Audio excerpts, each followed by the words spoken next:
ஆண்டவர் இயேசு கிறிஸ்துவில் மிகவும் பிரியமான குழந்தைகளே, இளைஞர்களே, இளம் பெண்களே, நம்பிக்கையாளரான என் சகோதர சகோதரிகளே,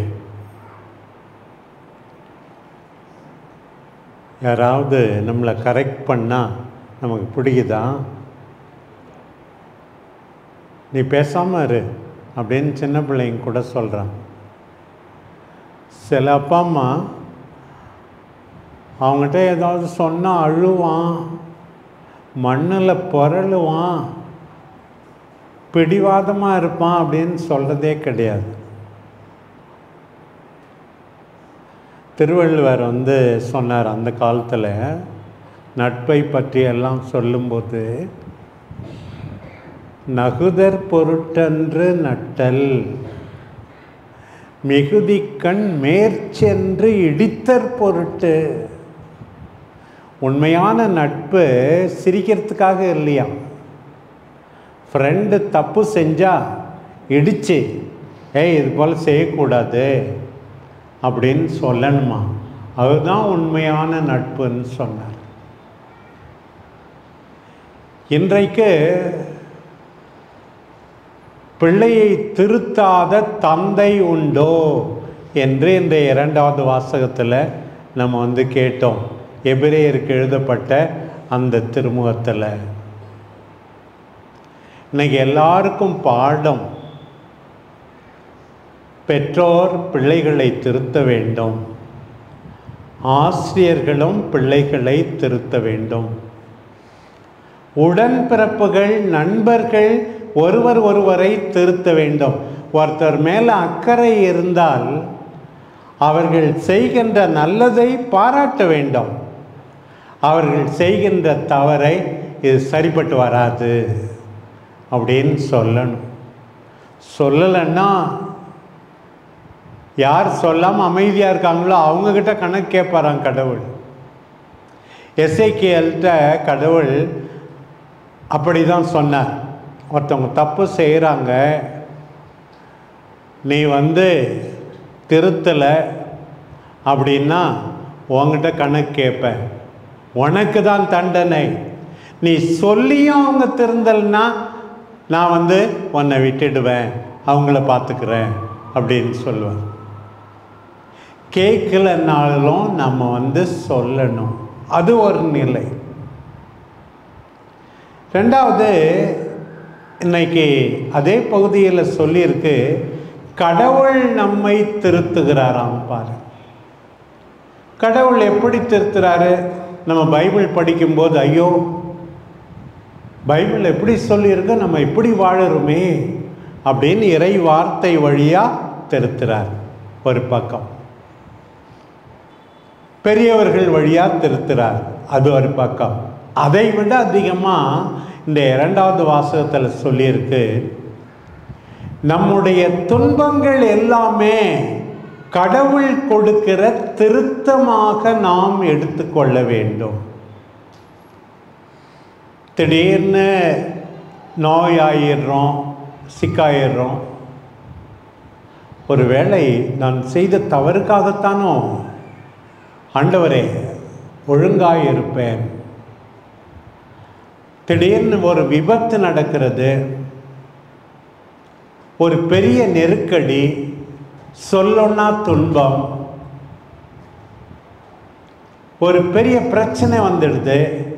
இன்றைக்கு அந்த விவிலிய பகுதி சொல்லுகிறது, இந்த துன்பம்லாம் வரும்போது கடவுள் நம்மை திருத்துகிறார், நம்மை உருவாக்குகிறார், ட்ரெயின் பண்ணுறாராம் அது வழியா. அதனால் துன்பம் வரும்போது அன்பார்ந்த மக்களே மனமுடிந்து விடாதீர்கள் என்று எபிரேயருக்கு எழுதிய திருமுகம் நமக்கு எடுத்து சொல்லுகிறது. எந்த கஷ்டம் வந்தாலும் ஆண்டவரே நான் இன்னும் நல்லவனாக இருக்கத்தான் இந்த கஷ்டம், இந்த வேதனை அப்படின்னு எடுத்துக்கணும். துன்பம் வரும்போது ஆண்டவரே இந்த துன்பத்தை நீக்கு என்று கண்ணீர் விட்டு அழலாம். ஆண்டவர் நமக்கு நலம் அளிப்பார். அதையும் தாண்டி ஆண்டவர் கொடுக்கின்ற திருத்தமாக நாம் அதை எடுத்துக்கொள்ள வேண்டும். நானும் இந்த நேரத்தில் உங்களுக்கு பேசும்போது அப்படித்தான். எனக்கு நேரிடுகின்ற துன்பங்களை ஆண்டவரே நீர் என்னை உருவாக்குகிறீர், என்னை மெருகேற்றுகிறீர், என்னை புடமிடுகிறீர் என்று ஆண்டவர் எனக்கு சொல்வதாக நான் உணர்கிறேன். நம்ம சில நேரத்தில் நினைக்கிறோம், ஞானஸ்நானம் வாங்கிட்டா போதும், மோட்சத்துக்கு போயிடுவோம். ஞாயிற்றுக்கிழமை பூசைக்கு போனால் போதும், மோட்சத்துக்கு போயிடுவோம். கோயிலுக்கு கொஞ்சம் நன்கொடை கொடுத்தா போதும், மோட்சத்துக்கு போயிடுவோம். இப்படிலாம் நினைக்கிறோம்.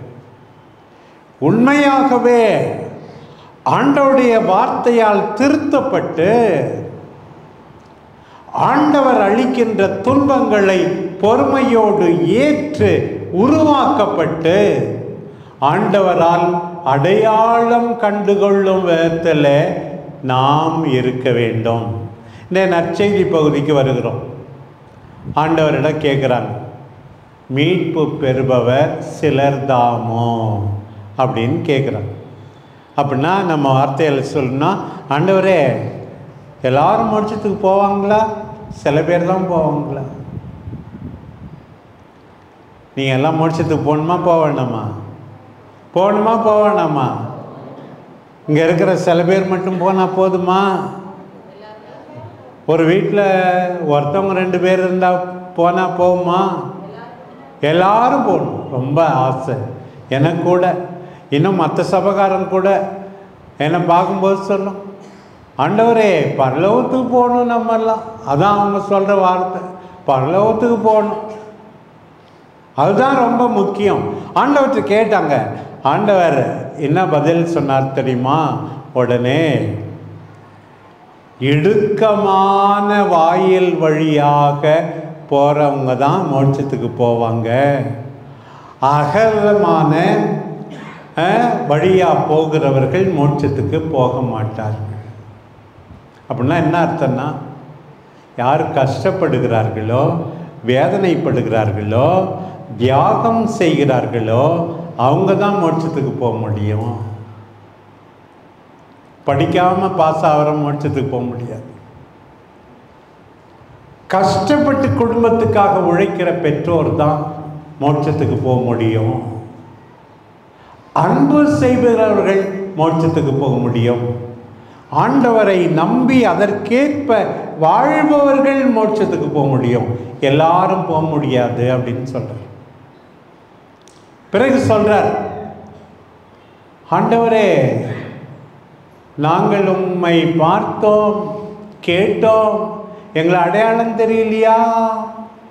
ஆண்டவர் சொல்வார், ஆமாம் நீ கோயிலுக்கு வந்த, கோயில் முடிஞ்சு என்ன பண்ண?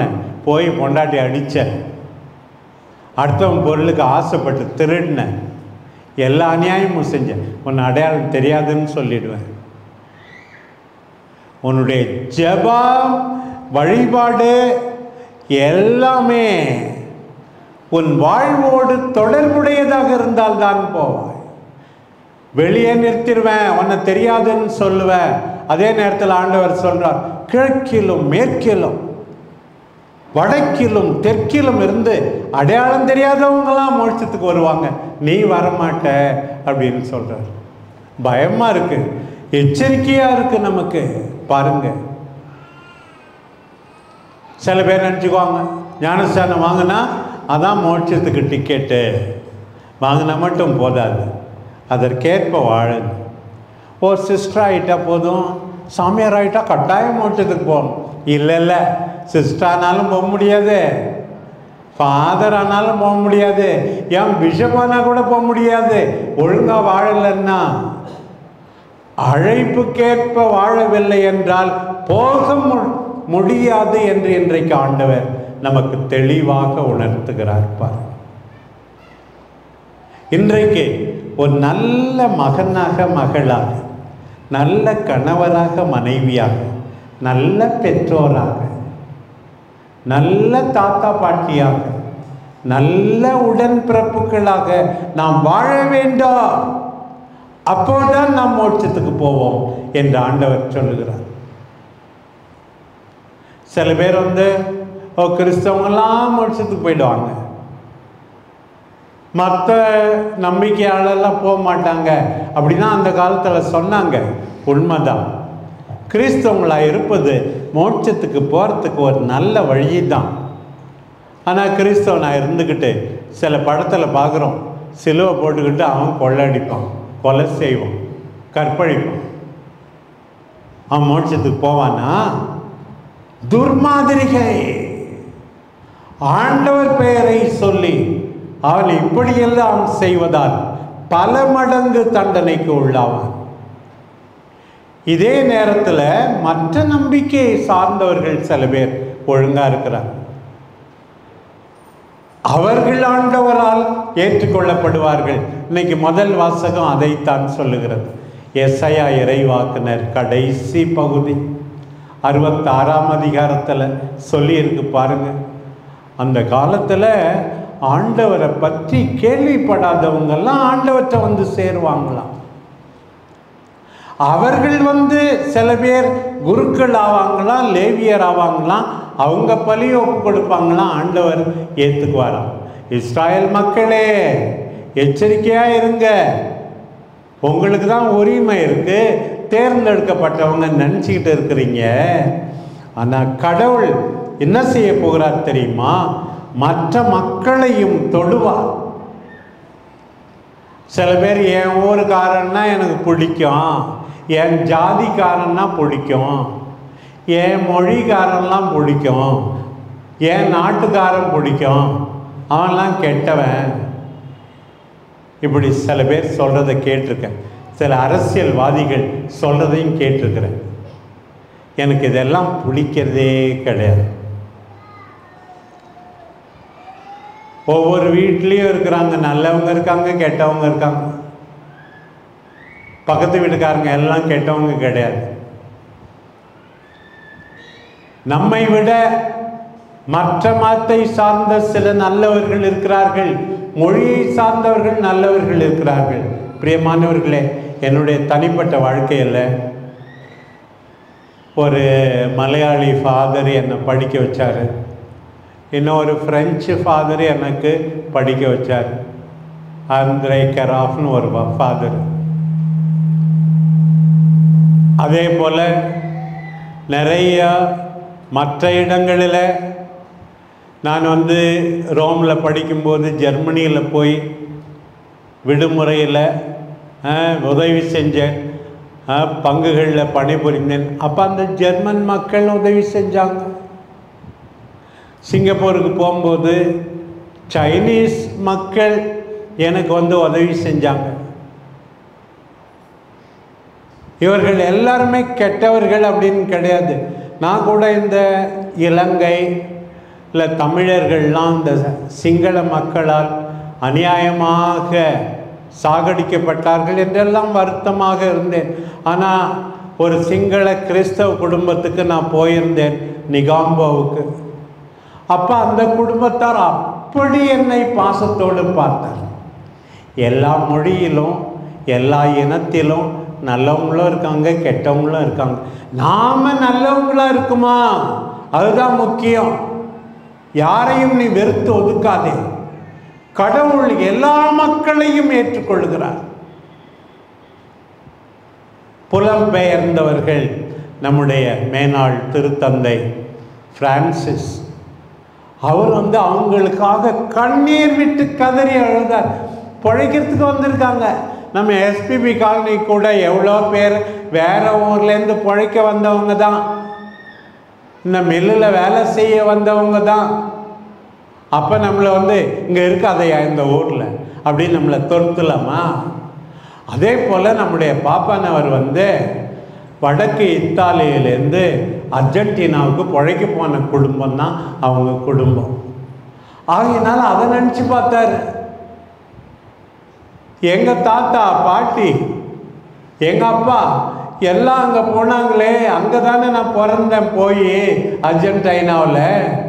நான் எப்படி மற்றவர்களை ஒதுக்குவது?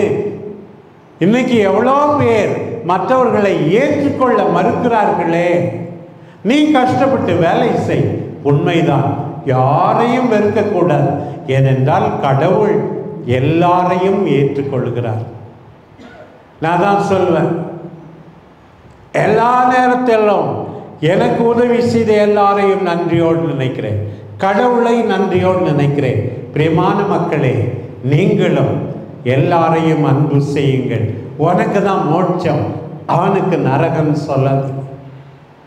நல்ல மனமுள்ள நல்ல வாழ்வு வாழ்கின்ற எல்லாருக்கும் மீட்பு உண்டு என்பதை நம்புவோம்.